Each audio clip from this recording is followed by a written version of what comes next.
please join the first, it's a group exercise. It's very hands-on. Ah, there we go, more people, perfect. Please join the first 4 tables. If you have a minimum of 4 people per table, that will be way better for interaction. There we go, we have quorum for 2 tables. Lovely, Anton. Wonderful. Okay, we'll start. And those who join later will just have to catch up somehow. That's the name of the game. Okay, welcome everyone. Thank you for beating the post-lunch carb slump and joining me. So welcome Sandeep. Feel free to join any of the first 2 tables. We pretty much have quorum to be able to do some exercises for this session. If you don't mind, yeah, just feel free to get. Yeah, feel free to situate yourself in either table. We have a minimum of 4 per table now, so it's really your choice who you join. In any case, I've prepped 2 extra tables for any latecomers. Okay, welcome everyone. My name is Jules, and for the next 90 minutes, I would like to thank you in advance for your time, for sticking with me. And I would like to actually provoke a little bit what our understanding of innovation, because I'm sure this is a buzzword. I'm pretty sick of it by now. This is a buzzword that we dread to see in job descriptions or in initiatives and such. And I'd actually like to provoke with this title, Designing an Innovative Organization. Can you even design such a thing? So this is part of the provocation as well. It's baked into the title. But as we go along, I think maybe you will start to see that almost everything is about context. And if so, how can we bring our expert knowledge of a context into designing solutions for the problems that we face? Okay. By way of introduction, this is me if you wish to connect with me on LinkedIn. I've put the Cynefin framework front and center, to the side because I work at the Cynefin company, formerly known as Cognitive Edge. Some of you might have heard of Dave Snowden. Hands up if you have. Okay. All right, I'm speaking to a familiar crowd. And we're going to start by getting to know each other, but before that, you'll have to get to know me. So I'm based in Singapore, born and raised, and I like to say that I've been grappling with complexity since 2009, when I joined the Cynefin company. I wouldn't say I navigate it too well, but I certainly grapple with it on a daily basis, not just for myself, but for the clients I work with. I started my career with public sector consulting. I learned a lot about the bureaucratic nature of the beast and actually realized that if I could successfully consult in that sector, private sector seems pretty easy in comparison, or so I thought. But no, it's not quite as easy. It has its own unique contextual challenges. And then I also did some, for my sins, third sector international development as well, which is a whole different world. So I've had a spectrum of experience over public, private, and third sector consulting. And the way I came into Agile in the world of tech is when, and this is a slide story about myself, we used to have an office at Block 71 in Singapore, which is where the Singapore government mandated that they would put in a lot of funds to accelerate or make us innovative or be very startup-y and entrepreneurship. And we had an office there, so I started to hang out with the tech and startup crowd, and they were always throwing around words like Agile, Lean, Scrum, and I was like, I only know Scrum in the context of rugby. What is this? And so that piqued my interest. That was probably about 2010 or 11. And then I realized, okay, there's a whole community which uses methodologies like Agile and Scrum to help them be more efficient in the way that they develop software. And actually, then it became like everything was Agile marketing, Agile organizations. And then I realized that the Cynefin framework through Dave Snowden had quite some traction in those communities as well. So yes, I got my Scrum Master because I also dabble quite a bit in startups and have started giving some advisory actually into how they can make their startups more agile and more innovative. And that's me. I'm quite passionate about that. And I do feel that my experience across different sectors have allowed me to bring all that sort of transdisciplinary knowledge into the way that I consult and give advice to my clients. Okay, you'll get to know each other, don't worry. So I'd like to start off with an activity. I have really resisted using AI for the past 2 years. And this is partly because my background and degree is in English linguistics and literature. And even back then, in my computational linguistics module, we were already playing with what is essentially LLMs. So when I look at how the sausage is made with LLMs, I have a lot of skepticism, but also some hope about what LLMs could do for us, like take away some of the grunt work. So I actually, when I was chewing over the topic and what I had proposed, I was like, actually, I don't think anyone actually has a clear understanding of what innovation is. So I thought, okay, let me ask Perplexity, because I haven't yet dabbled with Claude or some of one of the others. And I said, okay, tell me, what is innovation? And to my surprise, I find that some people have actually tried to create a standard around it. But I'd like you to just hold that for a minute, because as an icebreaker, and also to get to know the tables, and I see we have more newcomers, so wonderful, thank you. I think you have enough for each table.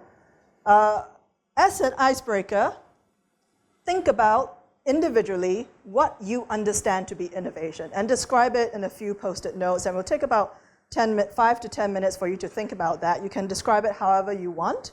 Before I will then invite you to introduce yourselves, your names, your roles in general to each other on the table. I also understand that this is an open session, so you don't work in the same industries, the same companies, and that's fine, because actually part of this exercise is to see how you can bring different contexts into a session like that to design novel solutions. Right, so we will start with that individually, and then I'll bring you together again after about 10 minutes to introduce yourself to each other at the table, and then talk as a group about what some of the examples and experiences you have seen of success or failure. Okay? Right, so we'll start with that for about, I think, 7 to 10 minutes. So just think about it individually. I'll go around and see how far along you've got with that, just to think and brainstorm. And you'll find in this session, every single instruction that I give will start to generate ideas and material for the next step. And then we'll get to play with the HEXI cards. So that's the really fun part in the second half. Okay, go.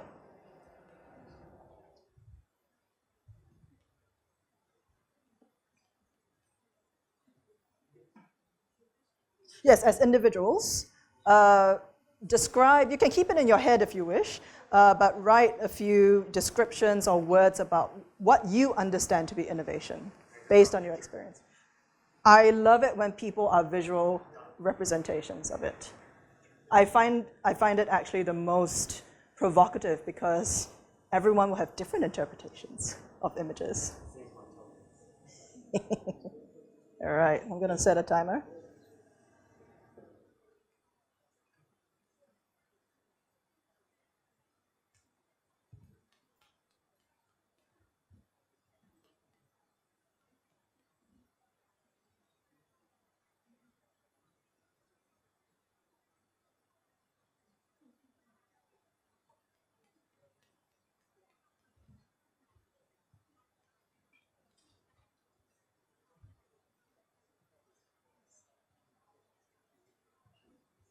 Welcome.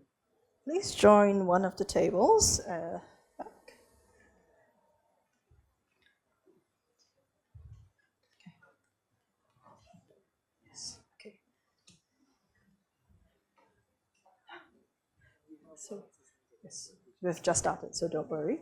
We're just getting you to think as an individual what your general understanding of innovation is.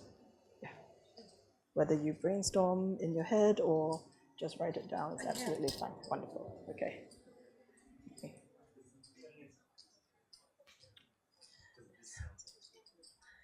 It's very, very satisfactory. It's so tactile. I have to start playing with it. Yes.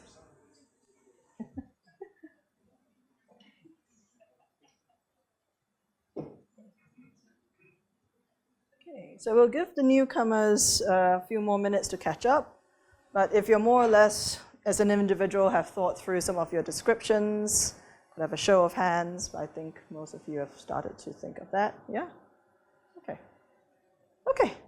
So the next step, as I said, now as a group, as part of your icebreaker to get to know the rest of the people on the table, go one by one, introduce yourselves, your roles, and then pick some examples of innovation that you've seen in an organizational context, right? So less about the wider world, just an organizational context. And what of those examples have succeeded? And you'll see I use quotation marks because that's very subjective, or what have failed and what could have been done better. So it can be quite a flowing conversation, discussion amongst your group, and feel free to keep taking notes of what each other have said, or what sparks your memory as you start to share this. And we'll do that for about 15 or so minutes as part of your icebreaker. If you need more time, if people are really getting into the flow of getting to know each other and sharing these ideas about innovation, then I will keep a handle on time. But yeah, okay, now you can start introducing yourselves, talking amongst each other, because this would be quite important for the next half of the session when you have to pretend like you're a part of a team in an organization. Okay, go.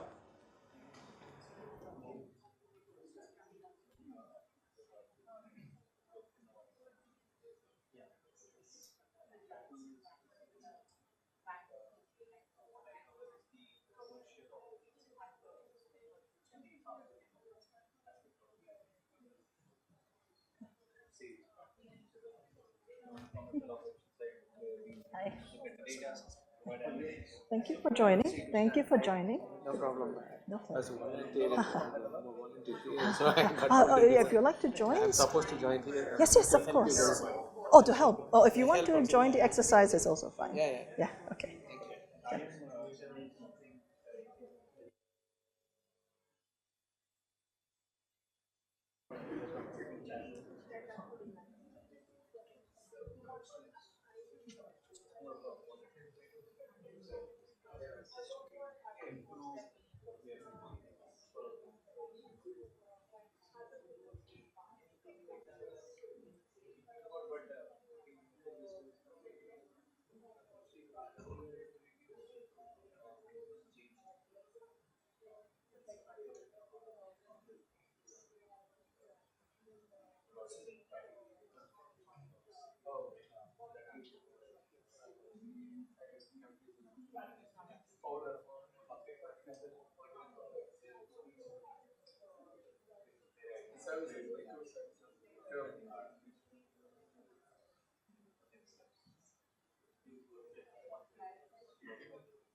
this problem solving.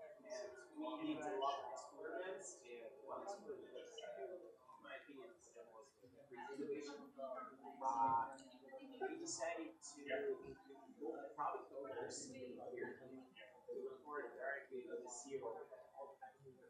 Basically, before they were somewhere like Never know. maybe in the okay, now product owners need to report directly to the CEO. Yeah. We don't teach any other parts of the organization, so we can do it but we product owners to report to the CEO. And because they got so much That's what I mean. Like, you never have all the time to develop. Actually, in that case, they had all. They effectively had all. They effectively had all. But the additional things that they were really thinking process-wise, and they were able actually to deliver super even they start talking about human generated. Even after all the new right?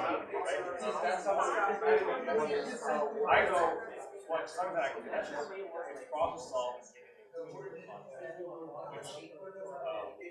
which is extremely required. And then kind of goes, is that like one I'd say scale for sure.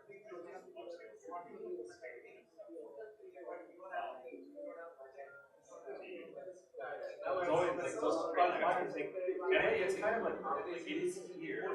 Does it like this? I think I'm kind of stuck on this. Does it have to go here? If it was just, let's say, disease, and we already knew what this I guess right now. So you go, I already know. I already have it, and I just had to scale that up.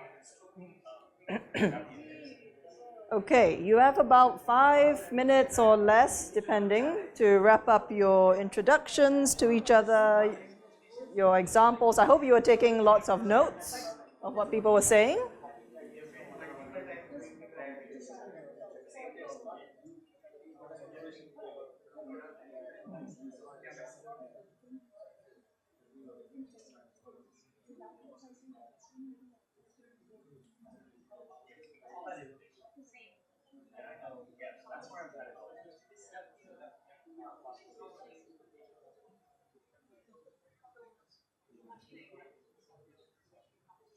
And that's a very small.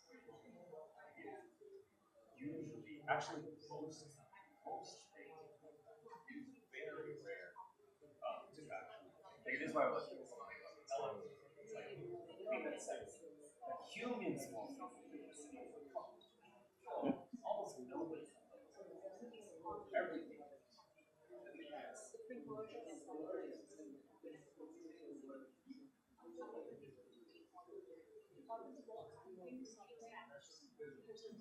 It's great.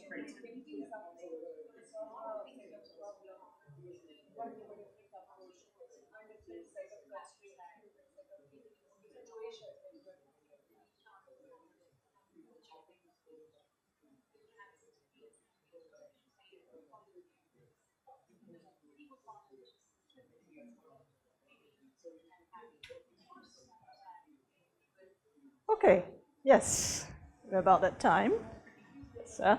So in the organizational context, we're thinking about failures, but it's a learning experience. Would that still be a failure, or failure is like failure in terms of how it is? That's why I put it in quotation marks. So if you perceive it to fail, do others perceive it to fail? So it's also an open discussion. So yeah, and then we'll build on this for the next steps. But yeah, this is actually a very good question. I was going to address that. Okay. Hello, everyone.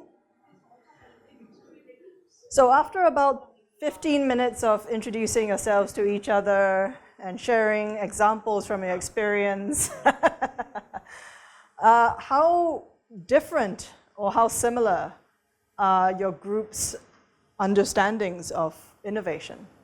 Would you say? Just put between 0 to 10, 0 being none at all, to 10 being quite similar. Just shout out a number, raise a hand with your fingers. Wow. Wow. Okay. you guys have done an excellent job in 15 minutes. Usually in client engagements, it takes like weeks before we can even settle on an understanding. Better clients, or also professionals in the space. I think that has something to do with it as well. And the reason why I ask that is you all come from different backgrounds, and to use some of our own terminology, you each have your Cynefin. You each have the place of your multiple belongings, where you were born, where you were raised, how you were raised, where you went to school, the people you made friends with and grew up with, to university, your first working experiences that really shape you, of your understanding of teams, organizational dynamics, even though you may not necessarily have learned that in university, but as you gain working experience, these are the sort of things that shape your Cynefin, your multiple belongings. And actually, this is something I find, interestingly, I don't have to remind people or stress about too much, particularly in Asia and Africa, and I've done quite a lot of work in these places, is that people seem to intuitively understand that, yes, of course, I have a background with multiple influences, and I play different roles in my life. I am a niece, I am a daughter, I am a friend, I'm an employee, etc. So this is something I don't stress too much about when I deliver presentations in Asia, because people just seem to intuitively understand that, yes, of course, it's a thing. But then to extrapolate that to an organizational context, sometimes we do have to remind people that everyone brings their own Cynefins into the workplace. And that affects how they form teams, how teams are formed with or without their approval or consent. And just as an example, how you form tables just now is literally based on time. Who entered the room first and who trickled in later. And I said, we need a minimum of 4 per table, and then you sort of self-select it by then. And this is also going to be very critical for the rest of the session, because like it or not, or you still have one chance to rearrange yourselves, but like it or not, this is the group that you're going to spend the rest of the session with.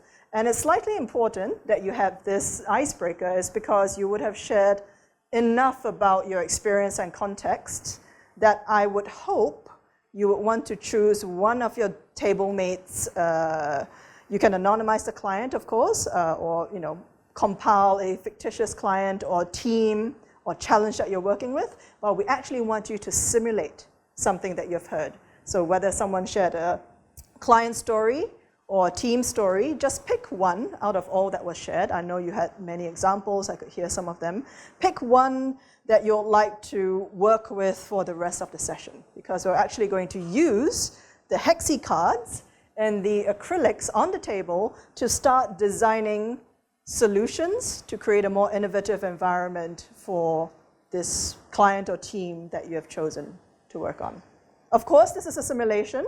If you have a real-life client problem or team problem that you actually like to experiment working with, or designing solutions for using HEXI, by all means, just get some buy-in from the rest of your table. But I leave it open to you as to whether you want to create a simulation or you have an actual real-life problem that you're facing that you would like to use this opportunity to design something. Okay? So I give you about 2 to 3 minutes to just make a quick decision, or you can still think about it and decide as a group later. I'm going to run you through some refresher on complexity before I introduce what is it about hexagons. Why are we using hexagons? What is HEXI? And how are you meant to use it in a workshop setting or with your teams or with your clients? Okay? So 2 to 3 minutes, or if you're not sure yet, you can just hold it. But I'll just like to give people a couple of minutes of time.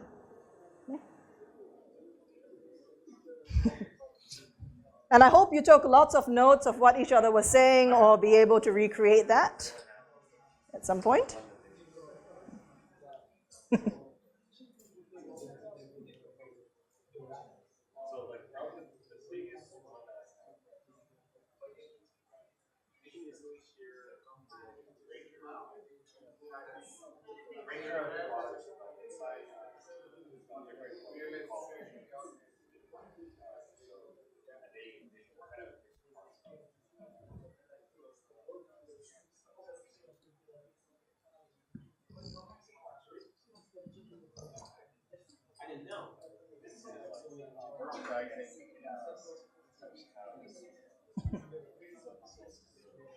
not just around search product information, that kind of stuff.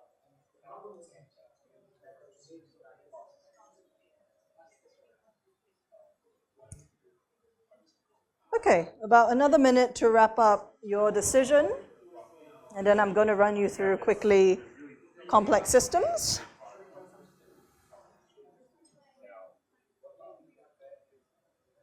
Some patterns here, but there are some usually one of the problems it's like eventually it's kind of makes this very complicated to effort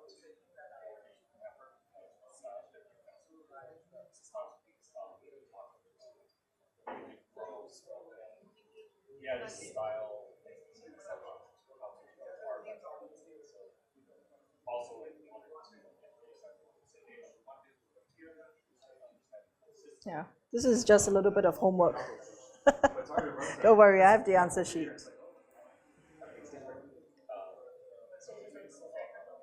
there's something we're trying to work out how Okay, if you don't already have a decision, don't worry, you will have time to get into that at the next step. But for now, I'd like to call your attention to why complexity, why does systems matter? And we like to use this example about connecting the dots. I am not a mathematician. Very unlike stereotype, I did not do well at mathematics. I'm very much more of a humanities person. But if you consider that you have 4 dots, the number of possible links between the 4 dots would be 6. But what are the number of possible patterns? And whether dots are just dots or whether you take that to be humans as well. This is an example we use to illustrate all the interacting patterns within complex systems. So just think about it. If you are a mathematician, then that's great. You'll probably have your answer. But if not, I'm just going to reveal it because, yeah, I'm not even going to pretend to be able to compute 7.38 quintillion. But if you have 4 dots, the number of possible links between the dots is 6, and the number of possible patterns is 64. If you have 10, you have 45 possible links, 3.5 trillion possible patterns, and so on and so forth. And that's partly the basis of that. I believe it's a fable or legend about that emperor or that king who played on the chessboard for grains of rice. Yes, and that is the fundamental nature of complex systems.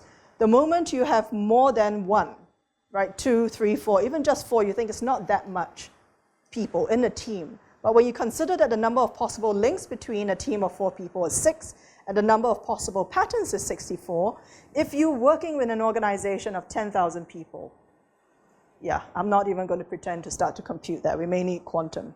Okay, so this is an example we like to use for understanding or trying to understand the sheer scale of interactions that are happening every day between people in an organization, most of which we will never have any visibility or understanding of. Most of them sort of like, like microwaves or sound waves, they just travel around us, and it's almost very difficult to capture all of that goes on. It doesn't mean we don't try to do that. Right? As human beings, we are constantly trying to make sense of the systems we are in. So this might look quite familiar. We have ordered systems, complex systems, chaotic systems. And in ordered systems, this is not where the Cynefin Company does most of its work, because we're not terribly interested in, categorization and things that chug along smoothly. We're more interested in the entanglements in complex systems. We're looking for a sense of direction for where we go, and we do argue that human systems are fundamentally complex because of all the interactions, not only between the humans in the system, but also the things around us, even whether the environment, whether the temperature is good. That also affects the way humans interact with each other, whether it's too cold, too hot. So it may seem very common sense, but sometimes it does bear repeating to take into account all these factors. Okay. So what can we do in a complex system if there are so many quintillions, quadrillions of patterns? It doesn't mean that we are lost and we are stuck. There is a lot that we can do in complex systems. And at this point, I'm just going to start using organizations as the complex system, because that is what we all work in or work with. So in a complex system, you want to start journeys with a sense of direction. You would start any journey with a sense of direction anyway. So logically, you should do that in a complex system anyway. Otherwise, you would just be meandering and lost. You want to create that responsiveness in real time, that sense making. What sensory inputs am I getting about the system, the organization around me? How can I start to make sense of it, to categorize it, to respond? We want to understand our relative position in the system. What are the dynamics at play? What are the politics at play? Who are the players? Who are the actors in it? And we want to be constantly probing, sensing, responding, right? That is the PSR in the Cynefin framework, in the complex domain.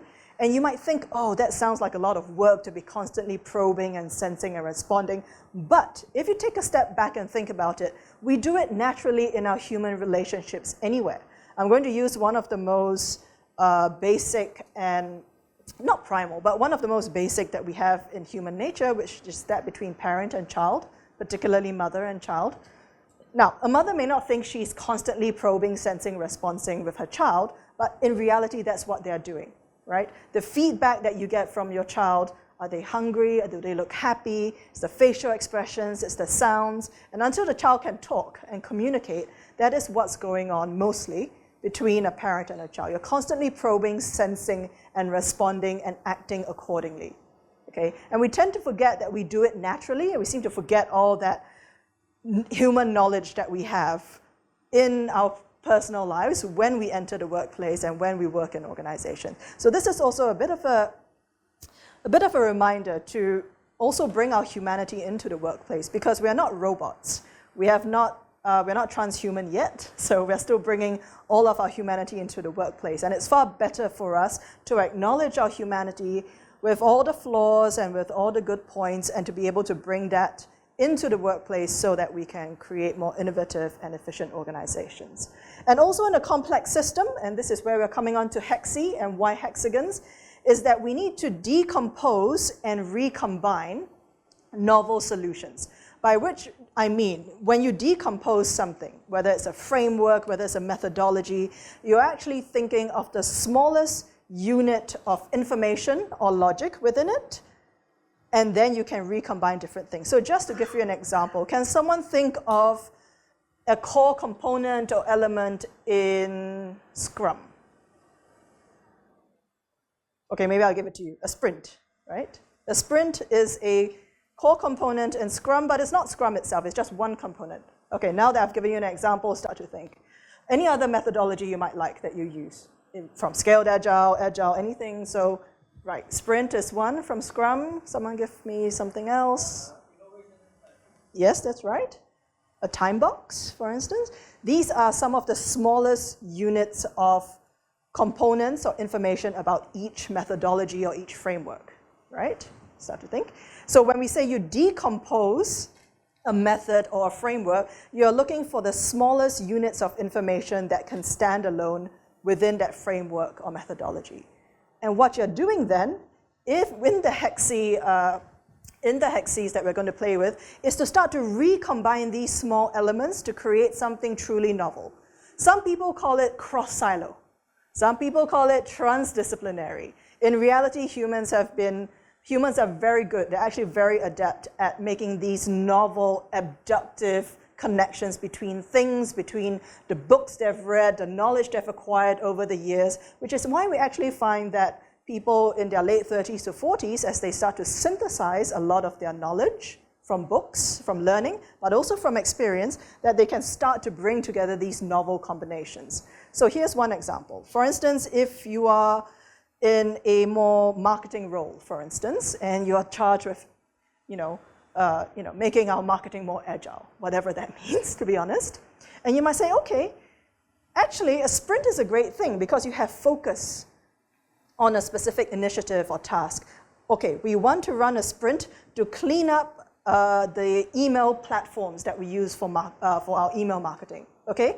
And so this marketing manager is using a concept from Agile, which is not traditionally found in any of the marketing science that you might study. So going to take a sprint. She's going to take a sprint from Scrum and say, okay, I like the idea that you can be very focused on a particular task that we know we need to do, which is to audit, clean up our emailing platforms, and then to research for new ones. And because they are not software developers, maybe actually, and in addition to all their, their day jobs, the roles that they have to do, maybe actually this sprint could take a month or 2 months, which we know is not what a sprint is in Scrum.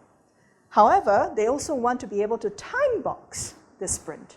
So this marketing manager is taking components from different methodologies that she has read about, different frameworks, and saying, okay, this works for me, and this works for me in my unique context. And that's one of the most important things about complex systems, is that you need to be deeply embedded in your context. You need to understand the context, which is why usually in workshop sessions it can be hit and miss because people come from different contexts, so you have to bring them together in the first place, which is why I asked you after the icebreaker to start to think about a simulation of a client or your organization or an actual real-life problem that you'd like to work with using HEXIs. Okay? Right. So what are HEXIs? HEXI is a short form for hexagons. There's a lovely video on YouTube called Hexagons Are the Bestagons, which shows you why the hexagonal shape is found in nature. Right? The fractality of it, the tessellation of hexagons, means that it's very sticky and you can start to combine it and create patterns with it. It's very helpful for working in a group setting. And yes, HEXI, we're going to trademark it as a brand name. And it also creates those novel patterns that I mentioned just now, using the example of marketing. It also allows for playful discovery and multiple layers, so it's not just one framework to rule them all, but you can bring it in from different places. It's also quite independent and collaborative, by which I mean I know, yeah, you mentioned you have a HEXI kit. You can work with it individually to sort of have a 3D version of a Miro board in your study that you can work with by yourself to start to plan for some solutions for your client or your team. Or it can be very collaborative. You can bring your HEXI kit to your team for a work session to say, hey, we have these physical artifacts and let's start to play around with them. I would like to stress that there's no reason why you couldn't write any of those things down that are on the HEXI cards. But in the same vein, why would anyone use Lego for facilitation or for play? Anton ran a lovely session yesterday, and I really enjoyed it, partly because I was joking to my table mates. Growing up in Asia, Southeast Asia in the 90s, Lego was still very much expensive and aspirational. But now that I am a kid with adult money, as I like to say, I can buy my own Legos and to use it.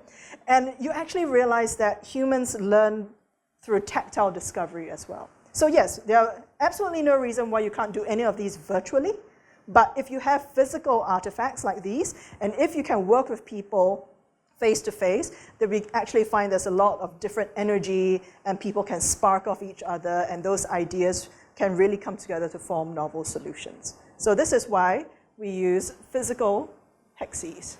And yes, we actually do have Miro versions of all the HEXIs that you see, and those is when you have to work with multiple teams across time zones. It does have its place.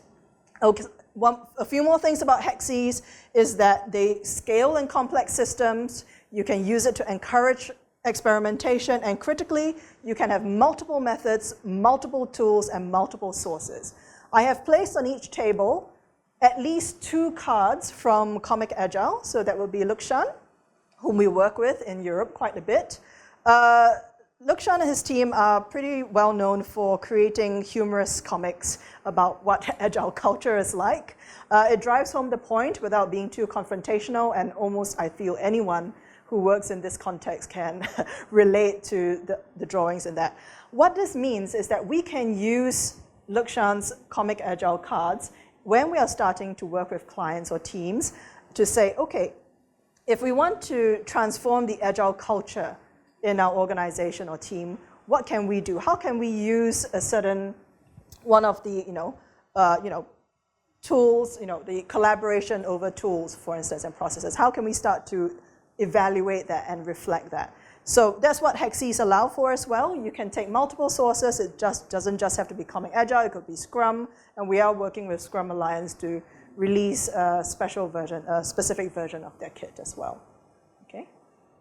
And same goes for coaching. We're working with Integral and a few other names like that to be able for them to, again, the principle is you decompose your methods to the lowest, smallest unit, and then compile it with others. Because there is validity in almost everything humans have created, but it's about how you compile it together in a specific and unique context so that the solution will be the most adaptable possible.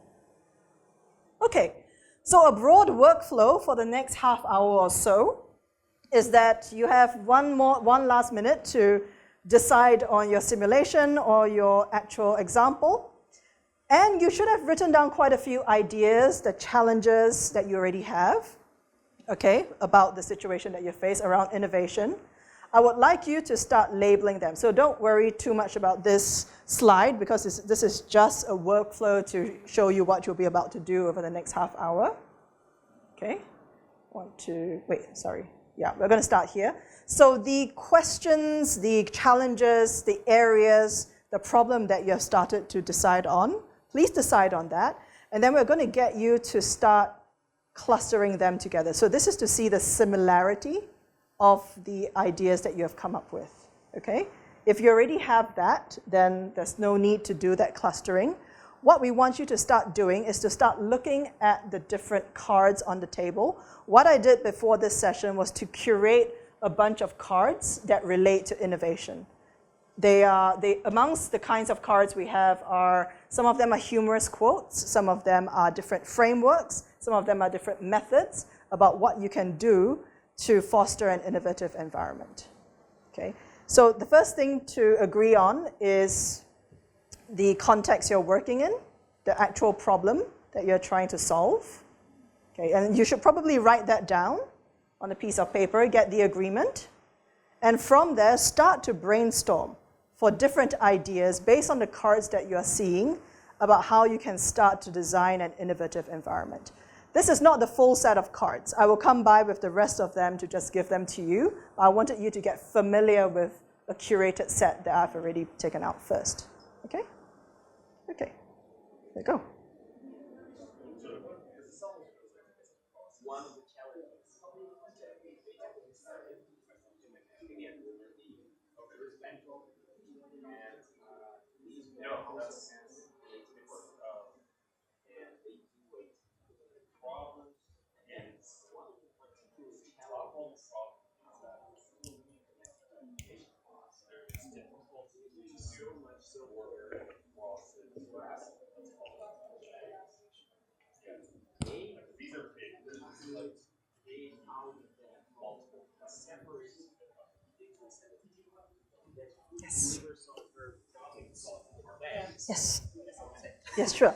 So the problem statement we are going with Yes. is, let's assume there's an organization with 7 different products. Each product with its sub-teams following their own ways of working, processes, teams, and everything.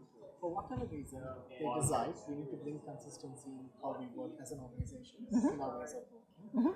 As you can imagine, everyone is like, my process is precious. Yes. I don't want to change. Yes. So that's the problem statement. Ah. Where do we go from there? Okay. So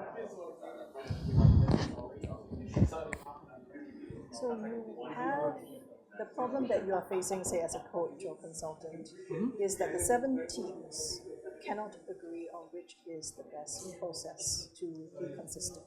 Not even that. They don't even want to engage in a conversation because they're like, why should it be consistent? Like their attachment to the mission statement as a first problem. The second one is each one saying there is no clear winner, which one is the right way to do it.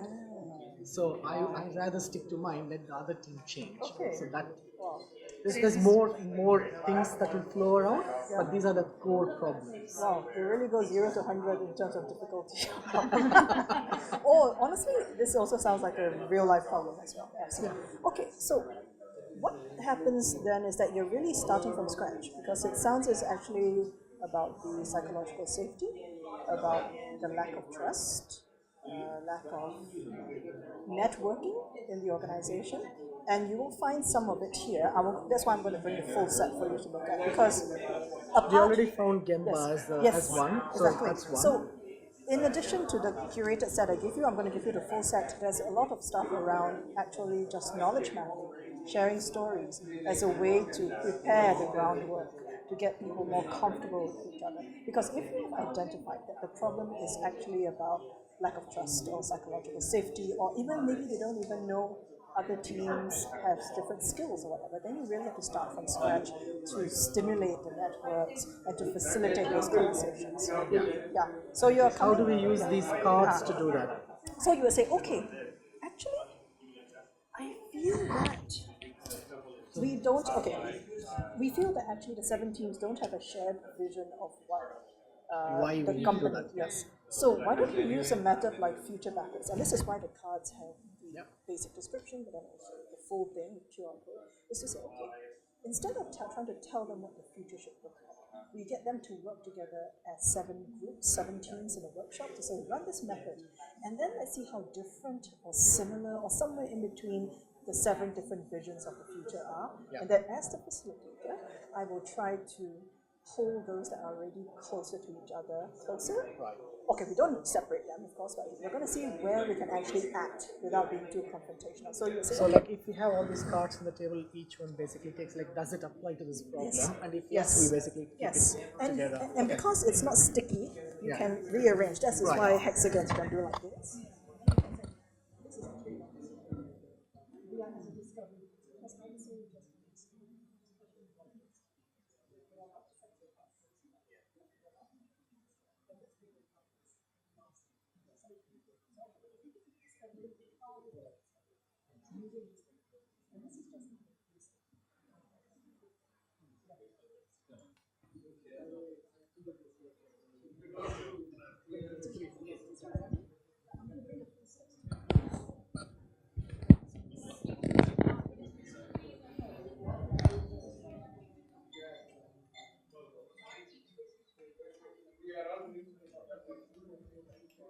Okay. This is the rest of the full set. There are duplicates, of course, because you might want to design more than one solution. So this is the rest. Thank you so much. Have fun.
there's something also like at some point, is there BPs necessary?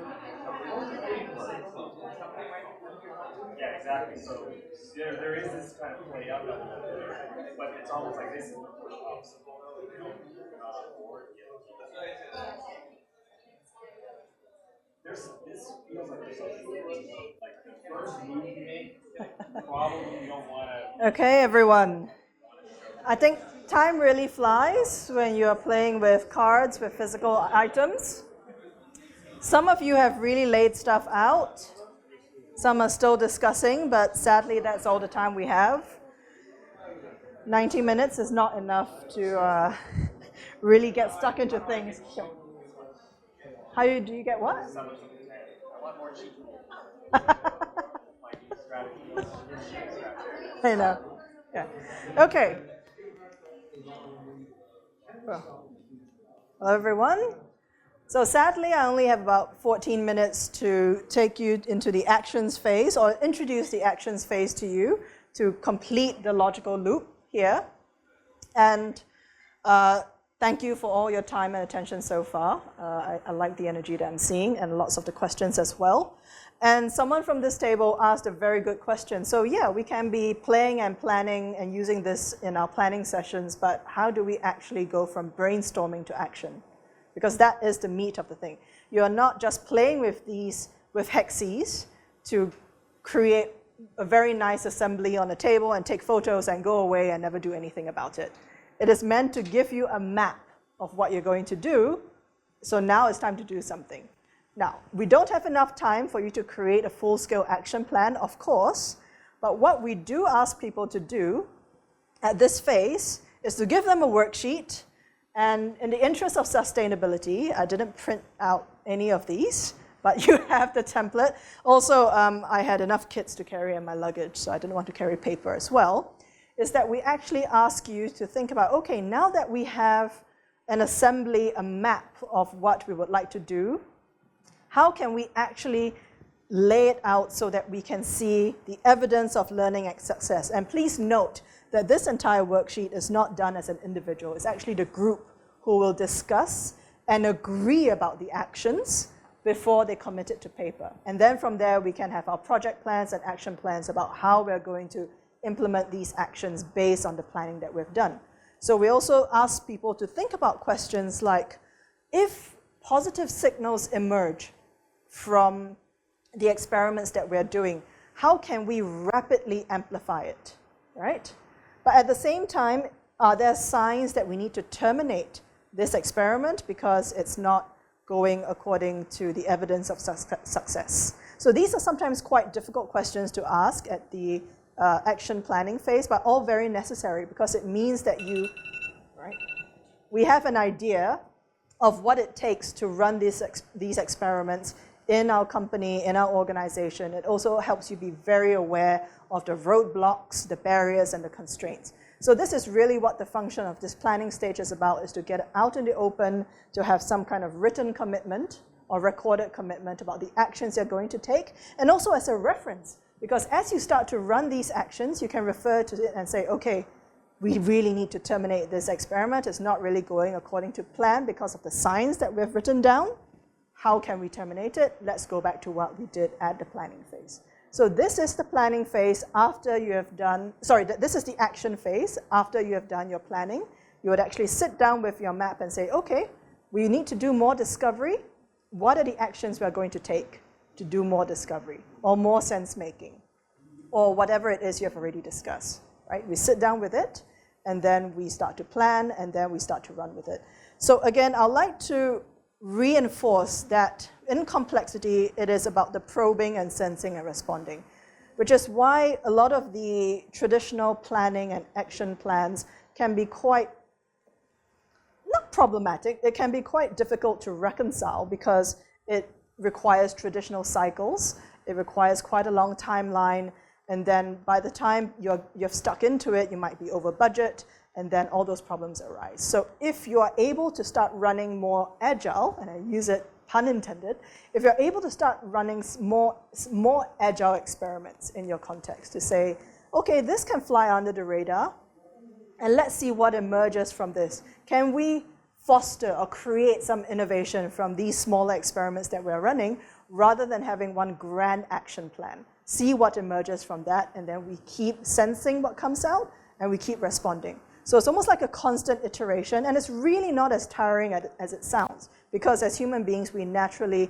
looking for signals that emerge from a system, and we're adjusting our behaviors and our actions accordingly so that we can get optimal responses. So when you want to systematize or make it a methodology or a process for this, you start to have these worksheets, you start to have these physical facilitation kits and artifacts to be able to help you to make it into a more methodical process. Okay?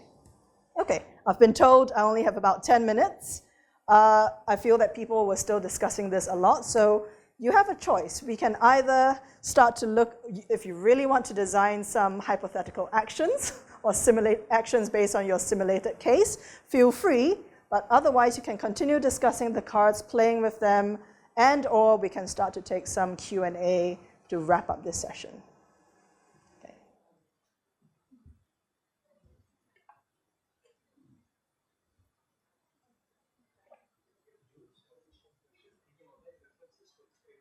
Yes, every single card has a QR code behind, and these slides, which I slightly edited from the ones that I submitted, I will re-upload them with clickable links, with hyperlinks, yeah.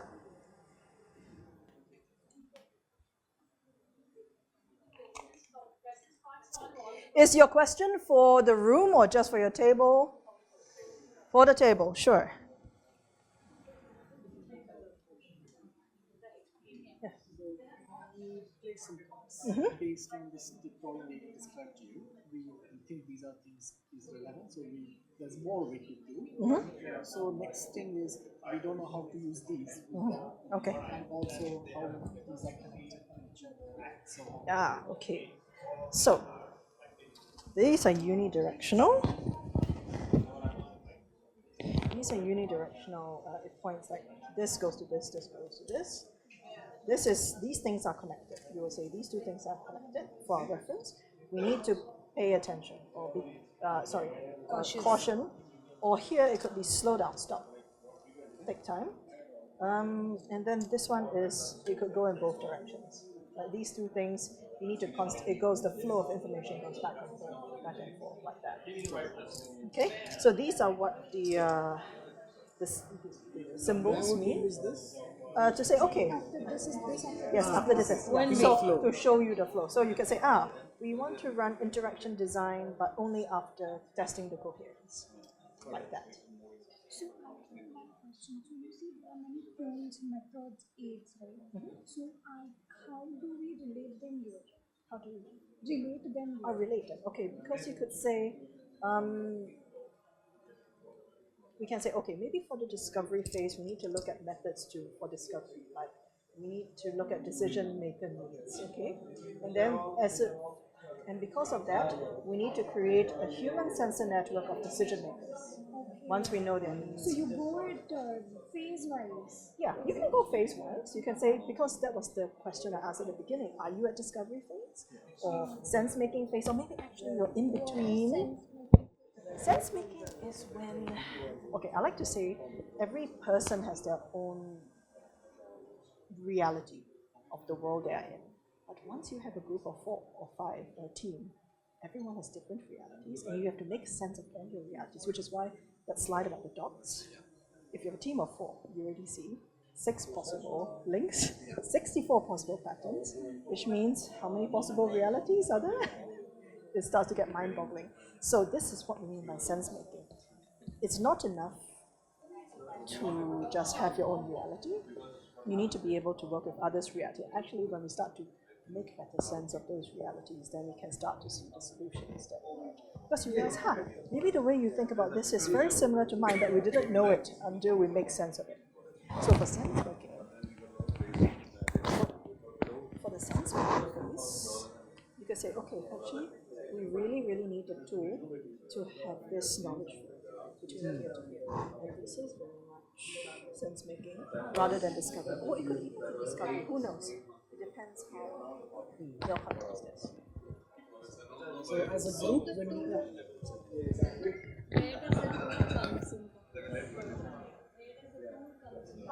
tree is when you have laid out your methods.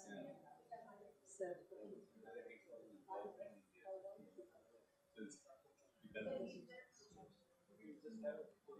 if I want to test the cookies, or if I want to know the names, you can go into the cookies. Depending on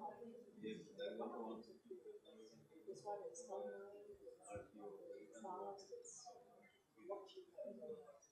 So let's use this tool. What is it? It is discovered because we have discovered it is also an action because we use and these two are connected. Oh no, it's an information flow. So this is how as a group we start to make sense of context of what we need to do, and these allow you to learn and to realize it's not sticky. So you can compile and assemble it, and then you can say, actually no, this is not sensitive, it's something else. So it's very adaptable, and you can change your mind during the planning phase until you're happy with what you created. And then you can take a photo and then commit it to Miro or something.